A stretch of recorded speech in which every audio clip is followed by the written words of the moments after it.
All right.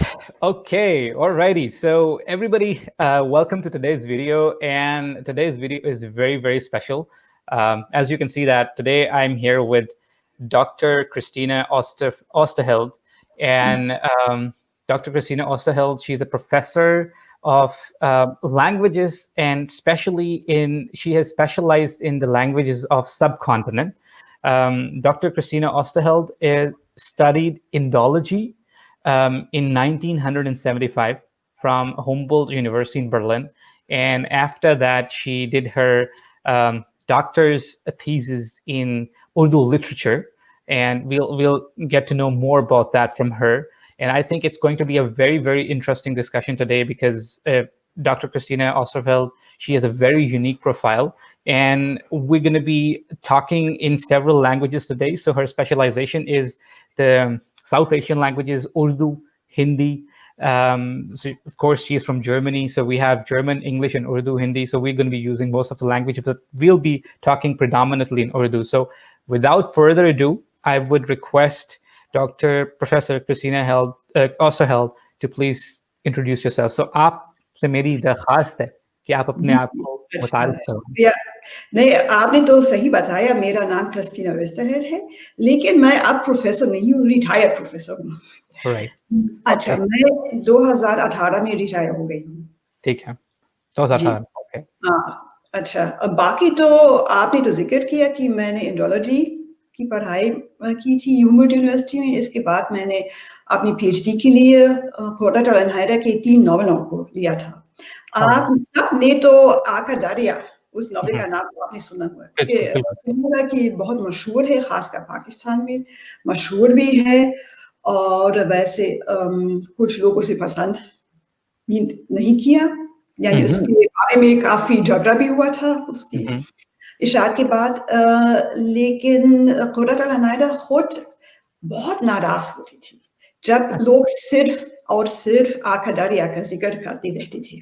ठीक है। क्योंकि इसके बाद उन्होंने बहुत सारी दूसरी चीजें भी, यानी 3, 4 या 5 दूसरे नावल लिखे, रिपोर्टाज लिखे, अफसाने लिखे, बहुत सारी चीजें लिखी, लेकिन लोगों ने हमेशा सिर्फ आका दरिया ही इसी का जिक्र ही किया। तो इससे तो बहुत नाखुश होती थी वो। अच्छा। और उनकी बात सही है, क्योंकि जब आप मुझसे पूछे तो एक आका दरिया के बाद आया था बेरी भी सनम खानी, उसके पहले आया था, उसके बाद आया था आखिरी शब के हम सफर। और ये मेरे ख्याल से एक बहुत अहम नावल है, लेकिन इसका जिक्र बहुत कम लोग करते हैं, यानी इसे तो एक लिहाज से कह सकते हैं फरामोश कर दिया गया। अच्छा जी।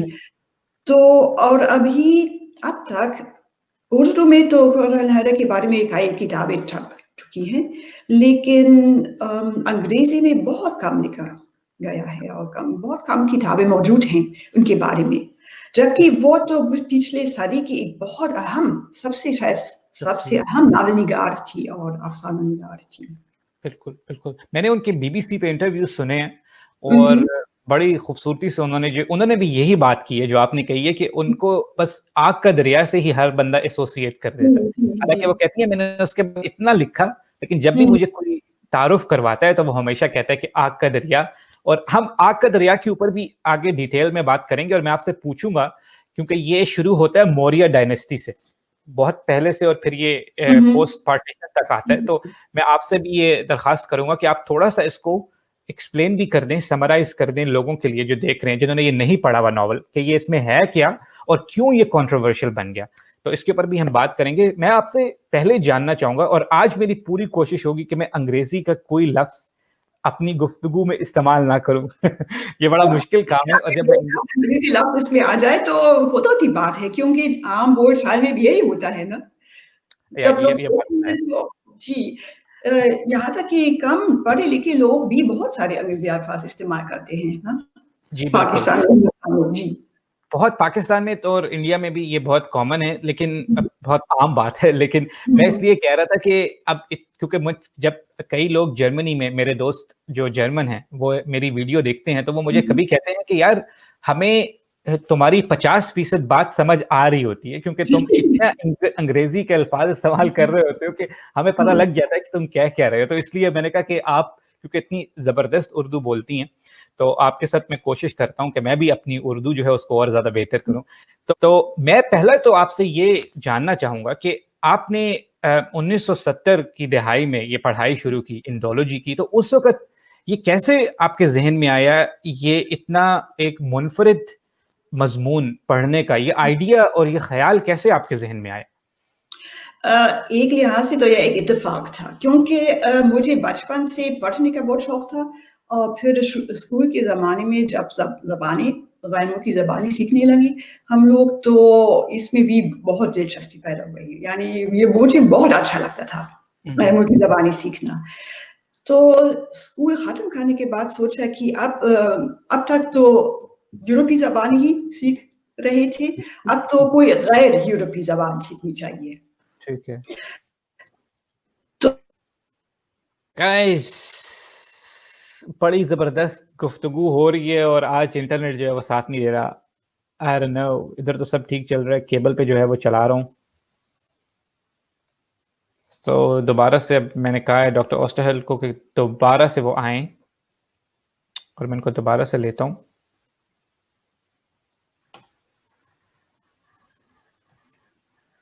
जी डॉक्टर ओस्टरहेल, अब आपको मेरी आवाज आ रही है? ओके। मेरी हाँ, आपकी आवाज़ तो आ रही है बिल्कुल।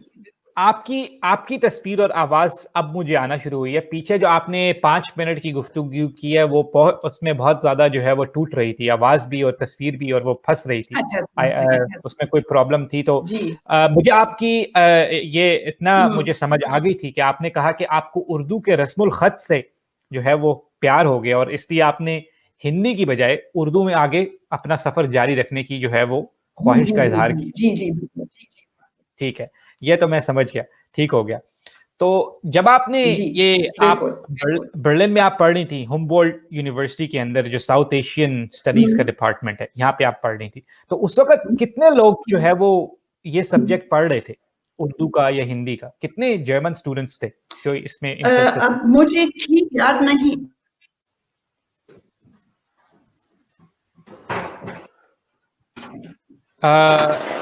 अभी आपकी अब आपकी वीडियो जो है वो बेहतर आ रही है, पहले सब फंस चुकी थी।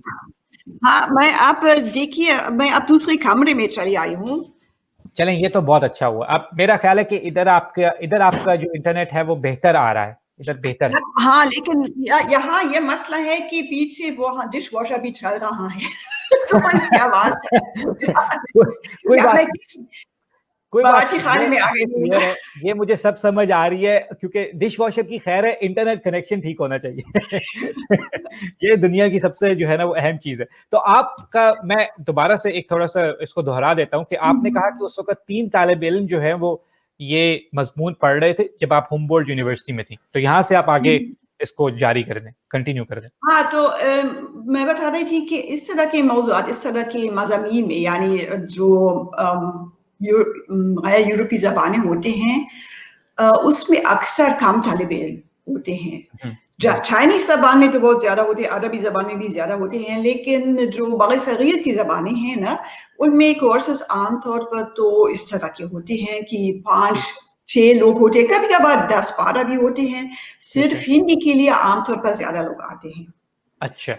लेकिन उर्दू के कोर्सों में हमारा तजुर्बा है कि जब मैं हैदराबाद में पढ़ा रही थी, उसमें भी शुरू में कभी-कभार तो यही 15-16 लोग होते थे, लेकिन आहिस्ता-आहिस्ता पहले साल के दौरान ही कुछ लोग ड्रॉप आउट भी हो जाते थे, क्योंकि वो समझने लगे कि उसमें तो बहुत काम करना पड़ता है, ये काफ़ी मुश्किल मज़मून है, तो बस छोड़ गए।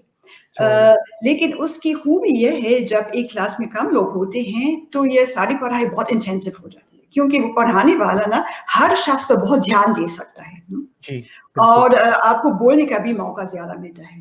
बिल्कुल, सही कहा आपने। तो उस वक़्त जो आपके उस्ताद थे, जो आपको ये पढ़ा रहे थे इंडोलॉजी, वो जर्मन थे या वो पाकिस्तान या इंडिया से थे? हमारे असल में पढ़ाने वाले तो एक जर्मन प्रोफेसर थे, लेकिन उसके साथ गुफ्तगू की क्लास होती थी, जिससे या तो कोई हिंदुस्तान से ताल्लुक रखने वाला या पाकिस्तान से ताल्लुक रखने वाला शख्स पढ़ाता था। अच्छा। तो जब मैं पढ़ रही थी उस ज़माने में लखनऊ ओके। के एक पढ़ाने वाले थे जो असल में खुद पढ़ाई के लिए जर्मनी आए थे, लेकिन फिर वहाँ बस गए थे ना, हमारे बर्लिन में अच्छा। आ गए थे और बस थी। ठीक है। तो वो रेडियो बर्लिन इंटरनेशनल में काम कर रही थी और शायद आपने उनका नाम सुना होगा, ये अभी बहुत सरगर्म है उर्दू अंजुमन में। ये आरिफ इनका नाम नकवी, डॉक्टर मनान तो आरिफ नहीं है? नकवी, आरिफ नकवी। आरिफ नकवी, अच्छा अच्छा अच्छा, वो ठीक हमारी है। गुफ्तगू की क्लास पढ़ाते थे उस जमाने में। अच्छा, ठीक हम्म, ठीक ठीक, जबरदस्त। तो जी। आपने, जब आपने ये कहा कि मुझे इसमें बड़ा गैर यूरोपियन ज़बानें सीखने में बड़ा शौक था और फिर आपको हिंदी से उर्दू में आपकी जो है वो आप मुंतकिल हो गई, तो आपने ये सोचा था उस वक़्त कि अच्छा ये मज़मून जब मैं पढ़ लूँगी तो उसके बाद आगे मेरा मुस्तकबिल में मैं क्या, मेरा पेशा क्या होगा? मैं किस इदारे में जाके काम करूँगी, या मैं जब नौकरी ढूँढने जाऊँगी तो मैं हम्म। कैसे इसके ऊपर नौकरी, क्या आपने इसके ऊपर भी सोचा था? सच बताओ तो कुछ ज्यादा सोचा नहीं था। अच्छा। बस ये था कि मेरे ज़हन में तो ये बात थी कि मैं फिर अदब का तहकीकी काम करूँगी, ठीक शायद है। मेरे अपने शोबे में यानी ह्यूमर यूनिवर्सिटी में या किसी और यूनिवर्सिटी में। ज़बान सिखाने का तो ख़्याल ही नहीं आया था, क्योंकि मुझे लग रहा था कि ये बहुत बोर काम होगा। अच्छा। लेकिन फिर जब हम लोग अभी शायद पढ़ रहे थे या हमारी पढ़ाई मुकम्मल हो गई थी, तो हमारी हिंदी टीचर जो उस ज़माने में होती थी, हमसे मदद लेना चाहती थी। वो चाहती थी कि हफ्ते में कम से कम 1 क्लास यानी 2 घंटे हम भी पढ़ाएँ। हुँ, तो हुँ, हम का मतलब है कि मैं और मेरी एक सहेली जो उस वक़्त हिंदी पढ़ रही थी। हुँ, हुँ, तो जब मैंने हिंदी और उस वक़्त तो हिंदी ही पढ़ाना था ठीक है। हम। तो जब मैंने पहली बार हिंदी पढ़ाई वहाँ क्लास में, तो मुझे महसूस हुआ कि ये तो बहुत अच्छा काम है, ये बहुत दिलचस्प काम है। हुँ, हुँ, तो बहुत अच्छा लगा। अच्छा। तो फिर इस तरह ज़बान पढ़ाने का शौक भी पैदा हो गया। हाँ, ये और बड़ी मुझे अच्छी आखिर बात। तक बहुत अच्छा लगा। ठीक है। यहीं पे मैं साथ ही मेंशन ये कर दूँ कि ये मैंने कुछ वीडियोज़ में शायद अपनी बताया भी है अपनी ऑडियंस को कि मैंने भी एक बर्लिन के अंदर पहला उर्दू और हिंदी कोर्स ऑफ़र किया था, जो जर्मन नेटिव स्पीकर्स हैं उनके लिए, जो शौक रखते थे और वो ज़्यादा शौक रखते थे कि हम बोलना सीखें, लिखने से हुँ, ज़्यादा। क्योंकि संस्कृत और उसके ऊपर भी मैं आपसे बात करूँगा, रस्मुल ख़त के ऊपर भी। तो हुँ। मैंने जब मैं आप लोगों को, ये सारी ऑडियंस को बता रहा हूँ कि जब मैंने उर्दू हिंदी यहाँ पढ़ाना शुरू की, तो जो सबसे ज़्यादा रिकमेंडेड किताब जो जर्मनी के अंदर ऑफ़िशियली रिकमेंड की जाती है, जो यहाँ पे कम्युनिटी कॉलेज वोक्सहोचुले हैं, वो डॉक्टर क्रिस्टीना ओस्टरहेल्ड की किताब है। और ये आप देख सकते हैं, इसका नाम है उर्दू फ़ॉर अनफेंगर, जिसका मतलब ये है कि उर्दू फॉर बिगिनर्स या इब्तदाई उर्दू। और ये डॉक्टर क्रिस्टीना ओस्टरहेल्ड ने किताब लिखी है अम्तुल मनान ताहिर के साथ, जो हुँ, इनके हुँ। को ऑथर हैं, और ज़बरदस्त किताब लिखी है। मैंने आपकी किताब यूज़ करके जो जर्मन्स हैं उनको उर्दू सिखाई है। तो ये एक एक तरह का रिवर्स बाउंस बैक हो गया कि पहले जर्मन्स ने उर्दू सीखी, फिर उसी उर्दू के थ्रू उनको मैं जो है वो उर्दू सिखा रहा हूँ। तो इस किताब के बारे में बताएँ कि ये आपने कैसे लिखी है किताब? बड़ी ज़बरदस्त किताब है ये। देखिए, ये किताब तो पता नहीं कम तकरीबन 25-30 साल के पढ़ाने के तजुर्बे का नतीजा है। क्योंकि अब्दुल मन्नान ताहिर जब मैं सन 1990 से हाइडेलबर्ग की यूनिवर्सिटी में उर्दू पढ़ाने लगी हुँ, और हुँ। वहाँ मेरे साथ एक पाकिस्तानी नजात खातून होती थी, अब्दुल मन्नान ताहिर। और मैं समझती हूँ कि ये सबसे अच्छी आमेज़िश है, कह सकते हैं कि एक शख्स हो जिसकी टारगेट लैंग्वेज मादरी ज़बान हो और एक जिसकी मादरी ज़बान हो। यानी एक जर्मन बोलने वाला हो और एक उर्दू बोलने वाला हो, जब उर्दू की पढ़ाई हो रही हो। तो ऐसा हुआ कि हफ़्ते में तकरीबन 3 कोर्सेस मैं पढ़ाती थी, 1 कोर्स या 2 कोर्सेस अब्दुल ताहिर पढ़ाती थी और हम साथ-साथ काम करते थे। हम हर क्लास के बारे में डिस्कस करते थे, बहस करते थे कि क्या करना है, आगे क्या करना है, कौन से सवालात, कौन से मसाइल समझाने हैं वगैरह-वगैरह। और इस तरह क्योंकि हमें महसूस हुआ कि इस यानी उर्दू ज़बान सिखाने के लिए कोई अच्छी किताब मौजूद नहीं है। ठीक है। हमने तो कुछ अंग्रेजी किताबें इस्तेमाल की, मिसाल के तौर पर एक होती है टीच योरसेल्फ सीरियस में, टीच योरसेल्फ उर्दू अंग्रेजी में, और फिर मेरे ख्याल से 10-15 साल पहले अमेरिका में भी 2 किताबें शाये हुई हैं, बड़ी-बड़ी किताबें, वो भी ठीक है, लेकिन वो अंग्रेजी में लिखी हुई हैं। जी, ये और मसला जब कोई अंग्रेजी के ज़रिए ही उर्दू सीखना चाहे, लेकिन उसकी मादरी ज़बान जर्मन हो, तो उसमें और मसाइल पैदा हो सकते हैं। क्योंकि मिसाल के तौर पर जो कंटीन्यूअस फॉर्म होती है, हो रहा है, जा रहा है वगैरह, वो अंग्रेजी में मौजूद है। ये अंग्रेजी बोलने वाले के लिए मुश्किल नहीं है, लेकिन जर्मनी में ऐसी कोई है ही नहीं ना, फॉर्म ऐसा नहीं कोई है। फॉर्म नहीं है, तो जर्मन पढ़ने वाले के लिए उसे समझाना पड़ता है। और इस तरह की बहुत सारी छोटी-मोटी बातें हैं जो जर्मन और अंग्रेजी में बिल्कुल अलग हैं। बिल्कुल, इसलिए हम समझ रहे थे कि वैसे तो किताब जर्मन ज़बान में ही होनी चाहिए। तो आहिस्ता-आहिस्ता जितनी भी हम यानी जितनी हम सबक तैयार करते रहे और इस पर फिर बहुत काम करते रहे, नज़रसानी करते रहे वगैरह-वगैरह, और आखिरकार इसे किताबी शक्ल दी।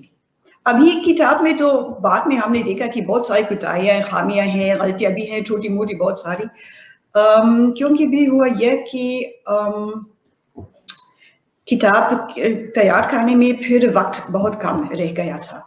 मैं रिटायर होने वाली थी और वैसे हमारा वो इदारा जो है, वुस्क फलाक, वो भी हमें बहुत यानी प्रेशर दौड़ाती कर रहे कि आप तैयार करो, उसे ख़त्म करो, मुकम्मल करो वगैरह-वगैरह। ठीक है, तो इसी तरह तो आखिरकार जितनी बार नज़रसानी होनी चाहिए थी, वो नहीं हो सकी। ठीक है। इसलिए कुछ गलतियाँ तो रह गई उसमें, लेकिन ख़ैर एक किताब मौजूद तो है, ये तो है। बहुत है। और उम्मीद है जब इसकी नई इशायत कभी अच्छा, आ जाए इसका तो नया शायद शायरी अभी आएगा। हम अच्छा, जोड़ ठीक सकेंगे। है, ठीक है। वैसे मैं तो ये कहूँगा कि जो अगर आप कह रही हैं कि इसमें कुछ कोताहियाँ रह भी गई हैं, उसके बावजूद जितना मैंने इस किताब को यूज़ किया है, थोड़ा-सा क्योंकि मैंने तो A1 कोर्स ही उनको ऑफ़र किया था, A1, A2, उसके लिए तो ये बहुत ज़बरदस्त थी। जो मैंने शुरू के चैप्टर्स यूज़ किए, तो मुझे तो इससे बड़ी मदद मिली है और आई थिंक कि जर्मन लैंग्वेज में कोई नेटिव जर्मन स्पीकर्स के लिए कोई ऐसी किताब नहीं है इसके अलावा, जिससे वो हाँ, उर्दू ये सीख तो है। हाँ, ये ऐसी कोई किताब है ही नहीं। ये ये तो आपने है। ज़बरदस्त काम किया है, मुझे ये बड़ी पसंद आई है हुँ, उस लिहाज से। अच्छा मैं बहुत आप शुक्रिया। आपसे ये पूछ लूँगा, आगे मेरे ज़हन में ये क्वेश्चन आया कि